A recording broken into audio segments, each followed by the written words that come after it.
बिस्मिल्लाहिर्रहमानिर्रहीम। अस्सलाम वालेकुम वरहमतुल्लाहि वबरकातुहू। ये कहानी है एक ऐसी औरत की जो बीवी बनी तो सब्र सीखा, माँ बनी तो कुर्बानी,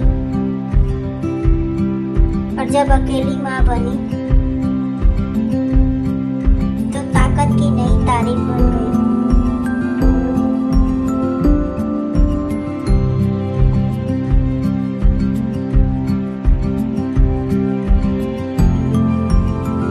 आयशा एक आम सी लड़की थी, न ज्यादा ख्वाहिशें न बड़े ख्वाब, बस इतना चाहती थी कि उसका घर हो, एक शौहर हो और मोहब्बत भरी जिंदगी हो।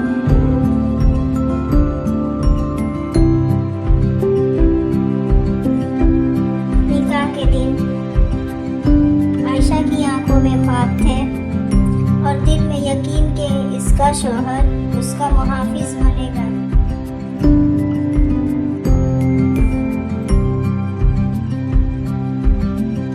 लेकिन आयशा नहीं जानती थी कि यही शौहर कल उसकी जिंदगी का सबसे बड़ा जख्म बन जाएगा।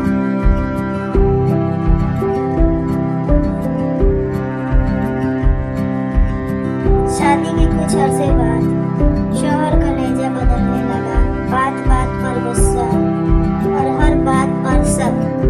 फिर आयशा माँ बनी।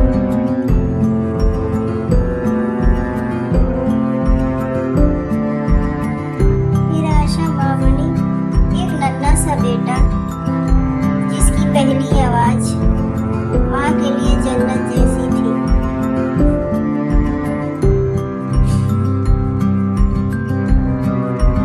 लेकिन शौहर के लिए वो बच्चा खुशी नहीं बल्कि बोझ था।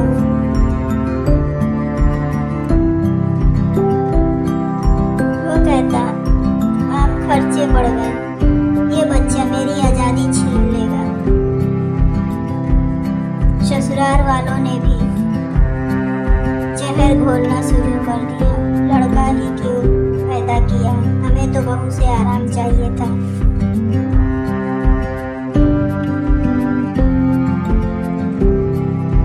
ऐसा चुप रहती क्योंकि वो जानती थी औरत की खामोशी अक्सर उसका सबर होती है। कमजोरी नहीं, लेकिन एक दिन वो खामोश टूट गई।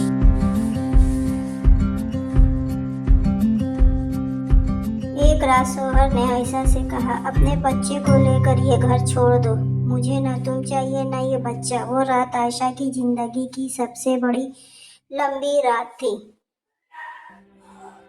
बारिश हो रही थी, बच्चा बुखार में तड़प रहा था और आयशा बच्चे को सीने से लगा के दरवाजे के बाहर खड़ी थी। ना ससुर ने रोका, ना सास, ना किसी ने कुछ कहा। ये भी हमारा खून है। मैके पहुंची तो वहाँ गुर्बत थी, एक छोटा सा कमरा और माँ की खामोश दुआएं।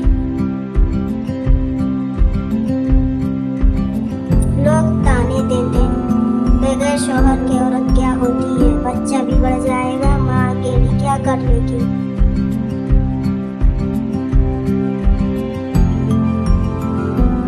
आयशा रात को चुपके से रोती ताकि बच्चा ना जग जाए।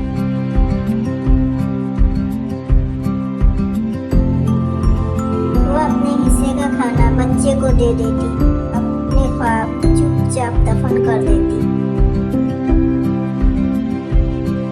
बच्चा बीमार होता तो आयशा अल्लाह से कहती, या अल्लाह मेरे हिस्से की तकलीफ मेरे बच्चे को ना देना।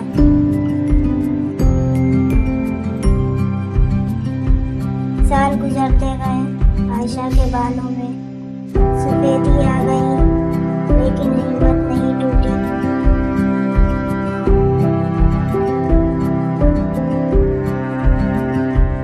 जो बाप को बोझ लगता था, माँ के लिए उसकी जिंदगी का मकसद था। बच्चा बड़ा हुआ, पढ़ लिख कर काबिल बना और एक दिन उसने अपनी माँ का हाथ थाम कर कहा, मम्मी आपने अकेले मुझे बाप और माँ दोनों बनकर पाला है।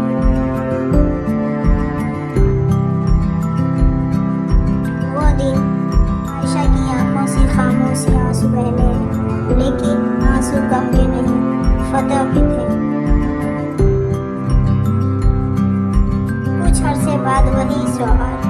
ये ससुराल शर्मिंदगी के साथ सामने आया, लेकिन आयशा ने सर झुकाकर नहीं, सर उठाकर कहा, मैंने अकेले अपने बच्चे को इंसान बनाया, अब मुझे किसी सहारे की जरूरत नहीं है। ये कहानी हर उस औरत के लिए है जो सह रही है, जो अकेली माँ है और जो सोचती है कि हम कमजोर हैं। याद रखो, माँ जब अकेली होती है तब वो सबसे ज्यादा मजबूत होती है।